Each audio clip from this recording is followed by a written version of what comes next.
इनका एक जुमला मुझे बड़ा अच्छा लगा, इन्होंने कहा कि आप भेजें अपना pilot, we will make a very good fertiliser out of it. अब मुझे ये बताएं, आज अहमद जरा कमेंट करके बताएं व्हाट हैव वी टुडे, हमने उसका क्या बनाया, फर्टिलाइजर बनाया है, क्या बनाया आज?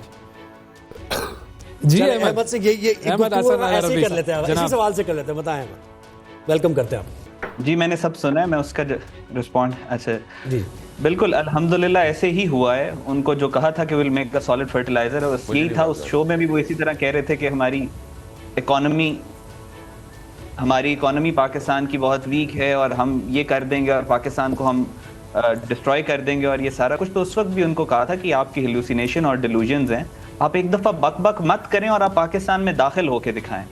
और फिर अल्हम्दुलिल्लाह जो उनको कहा था एग्जैक्टली उनके साथ कल परसों इन 3 दिनों में यही हुआ है।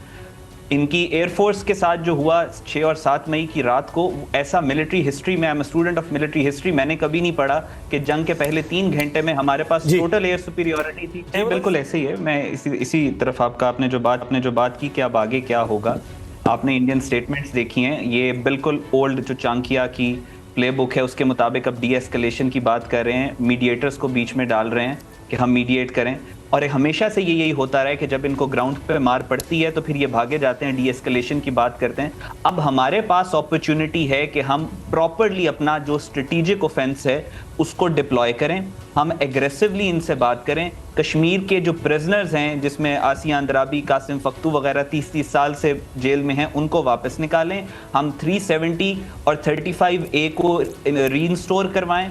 हम इंडस वाटर ट्रीटी के ऊपर कॉम्प्रिहेंसिवली बात करें। हम थ्रेट ऑफ वॉर इनके सर के ऊपर रखें। We have the momentum. इनकी स्पाइनल कॉर्ड टूट चुकी है, इनकी एयरफोर्स, इनकी आर्मी अल्हम्दुलिल्लाह पाकिस्तान फौज और एयरफोर्स के रहमो करम के ऊपर है। ये हमारे पास मोमेंटम है, टाइम है, हम इनको properly decisively we can break their backbone, ताकि अगले 2-3 साल ये पाकिस्तान की तरफ मुंह ना करें। हमें इस मोमेंट को कैश करना चाहिए, इनकी चालों को समझना चाहिए, और इस वक्त जो इंटरनेशनल अरीना में पाकिस्तान की पावर बन चुकी है उसको एग्रेसिवली प्रोजेक्ट करना चाहिए। जी मैं वही अर्ज कर रहा हूँ कि इस वक्त Indian army, Indian air force, Indian government completely back foot पे है। हमारा जो आर्मी का रिजॉल्व था, जो हमने इस दफ़ा डिसाइड किया कि हम स्ट्रेटेजिक ऑफेंस को अपने डिफेंस के लिए इस्तेमाल करेंगे, हमने प्रीएम्प्ट किया, हमने देखा कि खतरा हमारी तरफ क्या आ रहा है, हमने उसको रिटेलिएट किया, वरना इनका इरादा तो एक फुल फ्लेज वॉर इम्पोज करने का था पाकिस्तान पे। तो अभी आगे यही होगा जो आप अभी देख रहे हैं। India is begging every other country in the world to interfere and intervene और पाकिस्तान की तरफ से डी एस्केलेशन करवाए। DGISPR ने पिछले दिनों बहुत जबरदस्त एक स्टेटमेंट दी थी। उन्होंने कहा था ये जो जंग होगी ये आप स्टार्ट करेंगे, लेकिन इसका फेट फिर हम लोग डिसाइड करेंगे। और अब अल्हम्दुलिल्लाह the sword of Pakistan army is going to decide the fate of this war. I believe कि जो हमने नहीं, अभी तक जो हमने कार्रवाई कर दी है ये हो गया है, यानी आप ये समझते हैं इवनली पॉइज्ड हो गया है और यहां से मामला टिप टॉप की तरफ जा सकता है या नहीं? अभी ये मैं जी देखें, मैं आपको सिर्फ ये बात कह रहा हूं कि जो रशिया यूक्रेन कॉन्फ्लिक्ट था, जो अजरबैजान अर्मीनिया कॉन्फ्लिक्ट था, उससे जो लेसन्स लर्न किए हैं स्ट्रेटेजिक थिंकर्स ने, वो सारे इस वक्त पाकिस्तान और इंडिया के कॉन्फ्लिक्ट पे डिप्लॉयड हैं। जी मैं वही अर्ज कर रहा हूं कि इस वक्त Indian army, Indian air force, Indian government completely back foot पे है। हमारा जो आर्मी का रिजॉल्व था, जो हमने इस दफ़ा डिसाइड किया कि हम स्ट्रेटेजिक ऑफेंस को अपने डिफेंस के लिए इस्तेमाल करेंगे, हमने प्रीएम्प्ट किया, हमने देखा कि खतरा हमारी तरफ क्या आ रहा है, हमने उसको रिटेलिएट किया, वरना इनका इरादा तो एक फुल फ्लेज वॉर इम्पोज करने का था पाकिस्तान पे। तो अभी आगे यही होगा जो आप अभी देख रहे हैं। India is begging every other country in the world to interfere and intervene और पाकिस्तान की तरफ से डी एस्केलेशन करवाए। DGISPR ने पिछले दिनों बहुत जबरदस्त एक स्टेटमेंट दी थी। उन्होंने कहा था ये जो जंग होगी ये आप स्टार्ट करेंगे, लेकिन इसका फेट फिर हम लोग डिसाइड करेंगे। और अब अल्हम्दुलिल्लाह the sword of Pakistan army is going to decide the fate of this war.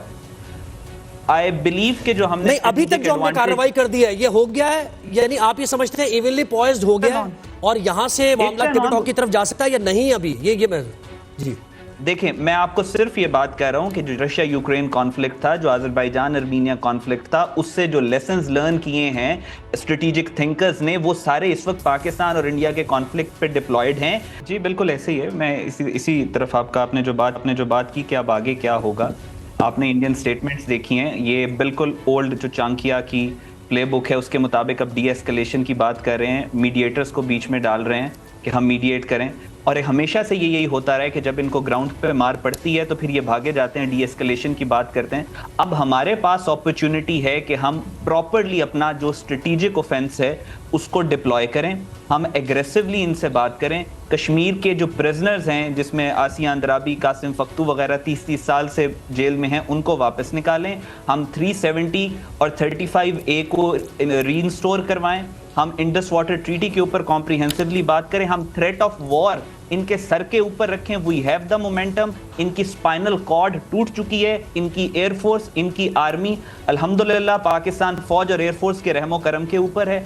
ये हमारे पास मोमेंटम है, टाइम है। हम इनको properly decisively we can break their backbone, ताकि अगले 2-3 साल ये पाकिस्तान की तरफ मुंह ना करें। हमें इस मोमेंट को कैश करना चाहिए, इनकी चालों को समझना चाहिए, और इस वक्त जो फॉरेन, जो इंटरनेशनल अरीना में पाकिस्तान की पावर बन चुकी है, उसको एग्रेसिवली प्रोजेक्ट करना चाहिए। जी, मैं वो अर्ज कर रहा हूँ कि इस वक्त Indian army, Indian air force, Indian government completely back foot पे है। हमारा जो आर्मी का रिजॉल्व था, जो हमने इस दफ़ा डिसाइड किया कि हम स्ट्रेटेजिक ऑफेंस को अपने डिफेंस के लिए इस्तेमाल करेंगे। हमने प्रीएम्प्ट किया, हमने देखा कि खतरा हमारी तरफ क्या आ रहा है, हमने उसको रिटेलिएट किया, वरना इनका इरादा तो एक फुल फ्लेज वॉर इम्पोज करने का था पाकिस्तान पे। तो अभी आगे यही होगा जो आप अभी देख रहे हैं। India is begging every other country in the world to interfere and intervene, और पाकिस्तान की तरफ से डी एस्केलेशन करवाए। DGISPR ने पिछले दिनों बहुत जबरदस्त एक स्टेटमेंट दी थी। उन्होंने कहा था ये जो जंग होगी ये आप स्टार्ट करेंगे, लेकिन इसका फेट फिर हम लोग डिसाइड करेंगे। और अब अल्हम्दुलिल्लाह the sword of Pakistan army is going to decide the fate of this war. I believe कि जो हमने नहीं, अभी तक जो हमने कार्रवाई कर दी है ये हो गया है, यानी आप ये समझते हैं इवनली पॉइज्ड हो गया है और यहां से मामला टिपिटॉक की तरफ जा सकता है या नहीं? अभी ये मैं जी देखें, मैं आपको सिर्फ ये बात कह रहा हूं कि जो रशिया यूक्रेन कॉन्फ्लिक्ट था, जो अजरबैजान अर्मीनिया कॉन्फ्लिक्ट था, उससे जो लेसन्स लर्न किए हैं स्ट्रेटेजिक थिंकर्स ने, वो सारे इस वक्त पाकिस्तान और इंडिया के कॉन्फ्लिक्ट पे डिप्लॉयड हैं। जी, मैं वो अर्ज कर रहा हूं कि इस वक्त Indian army, Indian air force, Indian government completely back foot पे है। हमारा जो आर्मी का रिजॉल्व था, जो हमने इस दफ़ा डिसाइड किया कि हम स्ट्रेटेजिक ऑफेंस को अपने डिफेंस के लिए इस्तेमाल करेंगे। हमने प्रीएम्प्ट किया, हमने देखा कि खतरा हमारी तरफ क्या आ रहा है, हमने उसको रिटेलिएट किया, वरना इनका इरादा तो एक फुल फ्लेज वॉर इम्पोज करने का था पाकिस्तान पे। तो अभी आगे यही होगा जो आप अभी देख रहे हैं। India is begging every other country in the world to interfere and intervene, और पाकिस्तान की तरफ से डी एस्केलेशन करवाए। DGISPR ने पिछले दिनों बहुत जबरदस्त एक स्टेटमेंट दी थी। उन्होंने कहा था ये जो जंग होगी ये आप स्टार्ट करेंगे, लेकिन इसका फेट फिर हम लोग डिसाइड करेंगे। और अब अल्हम्दुलिल्लाह the sword of Pakistan army is going to decide the fate of this war.